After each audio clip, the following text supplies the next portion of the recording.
What's up, everybody? True Boxing here. Thank you for coming back to get hit with the truth. So today, gonna do my WBO champions report. This is on all the WBO champions, ranging from 122 all the way to heavyweight.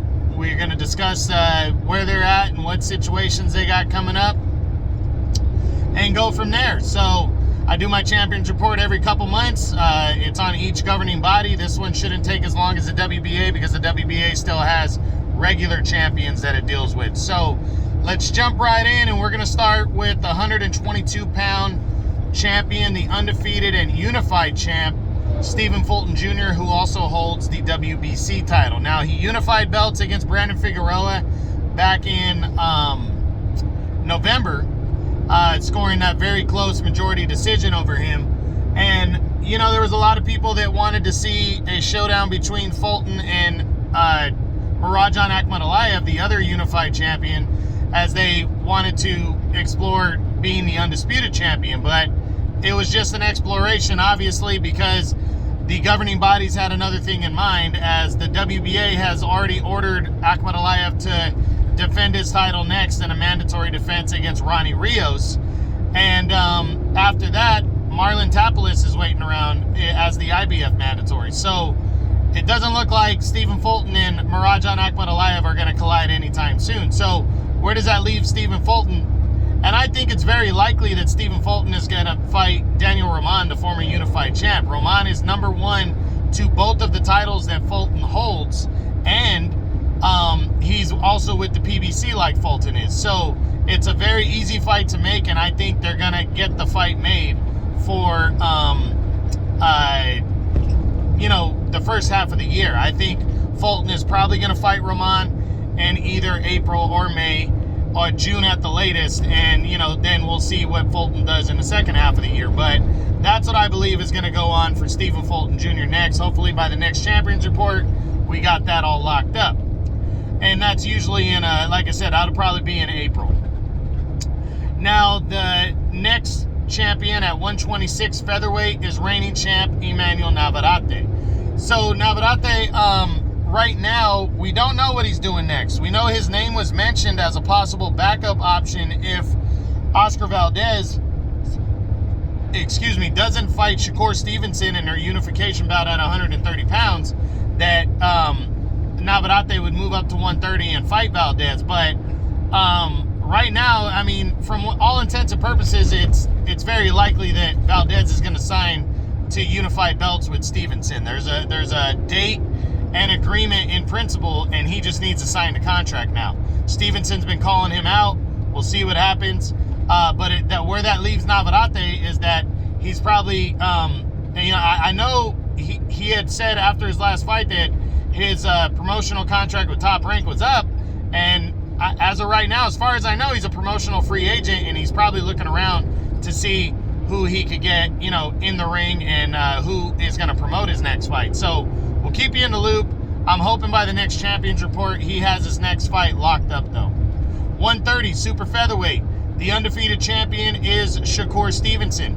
Stevenson, it looks like he's going to be attempting to unify belts in the biggest fight of his career next against undefeated WBC champ Oscar Valdez. They have an agreement in principle.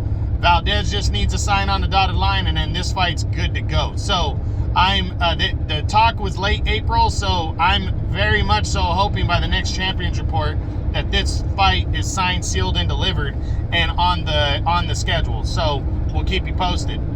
135, the champion there is the undefeated unified champ George Kambosos Jr.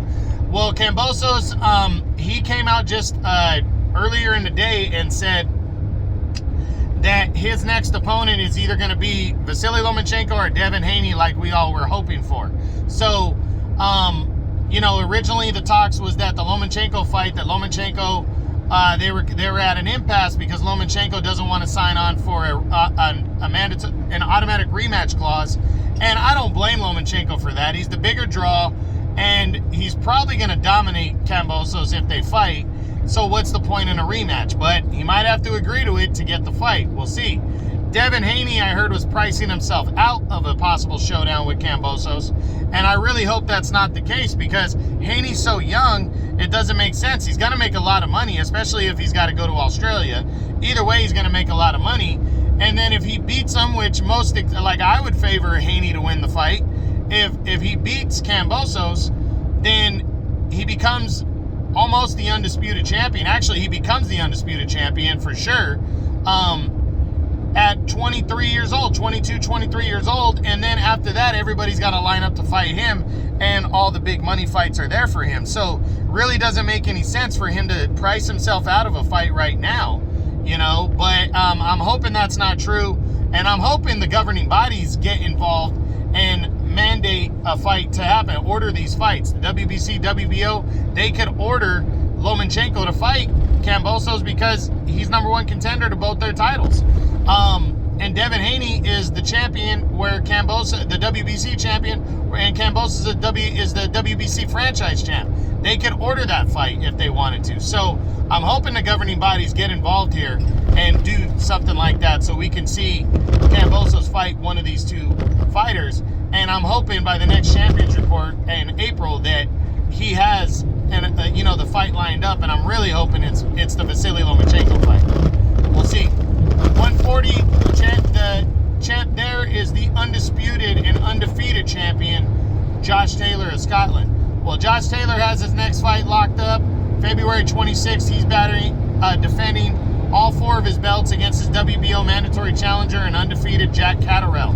I don't think Taylor's going to have a problem winning that fight. I'm predicting him to break down and stop Catterall in the later rounds and retain his undisputed title. After that, we don't know. Hopefully we have some kind of direction by the next Champions Report as to what Taylor is going to do next. 147, the champion there is the undefeated Terence Crawford. Haven't heard anything on what Crawford's doing. We know he's a promotional free agent. He's coming off of his best win, defeating Sean Porter to retain the belt. But we're waiting to see what's next. We know Crawford has talked about, he has said that he's interested in Keith Thurman, but the way that would shape up, it doesn't line up with where Errol Spence and Yordenis Ugas, with what they're doing right now. Like, he would likely have to fight Thurman in the second half of the year, in like earliest July or August, and then that would probably mean that Crawford would only fight once. So I'm hoping that he decides on somebody else in the first half of the year, and then if the winner of Spence Ugas isn't available in the second half of the year, then he can fight Thurman, or if Thurman gets by Mario Barrios this weekend, February 5th. So we'll see. But I'm hoping things fall into place and we have more clear direction by the next Champions Report on Bud Crawford. 154, the champion there is the undefeated Brian Castaño. Castaño has the magic rematch ready to go as he tries to become the 8th man in history to become an undisputed world champion in the 4-belt era. They fought, him and Jermell Charlo fought last July. They fought to a controversial draw. It was a really good fight, and now the rematch is good to go. And they haven't finalized the date yet. I think they're still trying to finalize the location, but it looks like March 19th is going to be the date. And it's a big deal, the winner is going to be the undisputed champion, and then can dictate terms, at 154, move up in weight, whatever. But if that fight does indeed take place on March 19th before my next Champions Report, I'm predicting Castaño to pull off the win, but I wouldn't be surprised if Charlo pulled off the win. The first fight was very close, and I really can't wait to see them lock it up again. It looks like March 19th on Showtime. 160, the champion there is the undefeated Demetrius Andrade. Now, Andrade, it looks like he's going to be, he could potentially be vacating his world title, but we really don't know yet. Right now, there's an interim title fight in place at 168 pounds between Andrade and Zach Parker. It's not finalized yet because the fight's still got to go to purse bid, but from what I'm reading is that Andrade is going to be allowed to compete in that fight, and then he would have the choice of whether he comes back down to 160 or to defend his title, or he stays at 168 as the interim champion. the WBO is going to allow Janibek Alimkhanuly to fight for the interim title against undefeated Esquiva Falcao from Brazil. Falcao hasn't responded yet on whether he's going to accept the fight with Alimkhanuly or not, but he has the option to do that. The winner becomes interim champion and has a direct shot at the world title, or if Andre decides he wants to move up in weight, then the winner will automatically become world champion. So it's kind of a messy situation as Andre tries to line himself up to try and get in the ring with Canelo.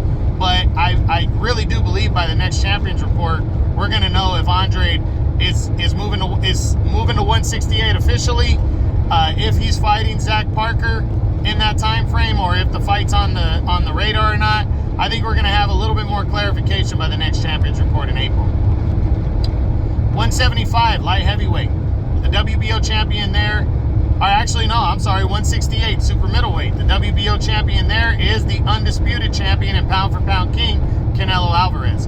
Canelo, right now, not sure what he's going to do, but it looks like he's leaning towards a huge showdown with undefeated middleweight champ Jermall Charlo to take place in May. Originally, there was talks about him moving up to cruiserweight, but those talks have fizzled as of late, and it looks like Canelo and his team is leaning towards Jermall Charlo. I think that's going to be what Canelo does. I think it's a smarter choice. I know he got offered by Eddie Hearn to move to light heavyweight and take on Dimitri Bivol and then fight Triple G after that in a 2-fight package, but he also has been offered a fight with Jermall Charlo, and I think he's going to end up taking that one for May. So we'll see, but by the next Champions Report, we should know for sure who Canelo's fighting in May. 175 light heavyweight, the champion there is Joe Smith Jr. of the United States, and for all intents and purposes, Joe Smith is very close to signing on for a unification bout against undefeated WBC IBF champion Arthur Beterbiev. These two guys, I just read last night that these two guys are very close to finalizing the deal. It's just a matter of a little bit more money for Joe Smith. He wants, they're offering him $1.5 million right now for the fight. He wants 1.8. I think they're going to work it out and make everybody happy. I think we're going to see Beterbiev and Joe Smith on the schedule by the next Champions Report. And I'm hoping we're going to see that fight in May, in that area, May or June at the latest. 200 cruiserweight, the undefeated champion is Lawrence Okolie. Okolie has a major fight and maybe the most dangerous fight of his career. I think it is February 27th on DAZN as he main events to take on former world title challenger Mikhail Cieslak. Now we got the tall 6'5" Lawrence Okolie against the 6'3" Mikhail Cieslak. He is not a small guy. He's not a pushover. This is going to be a very competitive, very good fight right here. I'm predicting Okolie to walk away with a decision, but I wouldn't be surprised if Cieslak pulls out the upset here.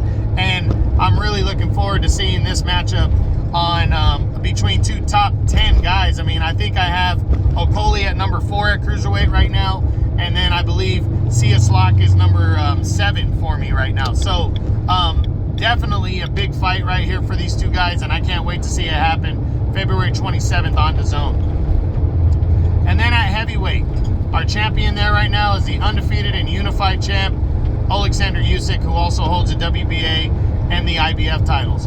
Usyk, now it looks like it's a for sure thing. We're still waiting on a date and, the fight to be finalized, but it looks like Usyk and Joshua 2 is going to happen for sure now. Joshua just a few days ago passed on step-aside money to get out of the way for Fury and Usyk to battle for the undisputed title, and now has set his sights on a rematch with Alexander Usyk that's in the contract. So that fight, Fury and Dillian White have already come to a purse bid and everything. So they're just we're waiting to see the next. I think they have 3 weeks. The two sides do between Fury and White to finalize the details of the fight between them. So now Joshua and Usyk can formally finalize their fight, and I think they're going to probably collide in April or May in their rematch. So we'll see by the next Champions Report. We should know for sure.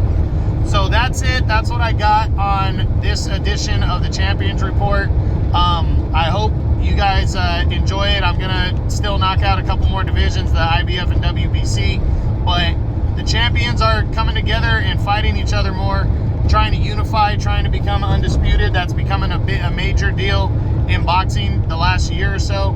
And I really cannot wait to see some of the fights we got on the radar, especially Charlo Castaño for the next Champions Report, and Okoli and Sia Slock. But look forward to some of your other bigger name fighters finalizing fights like Canelo and Alexander Usyk coming up. So that's it. That's what I got. That's the WBO Champions Report. I hope you guys enjoyed this. True Boxing.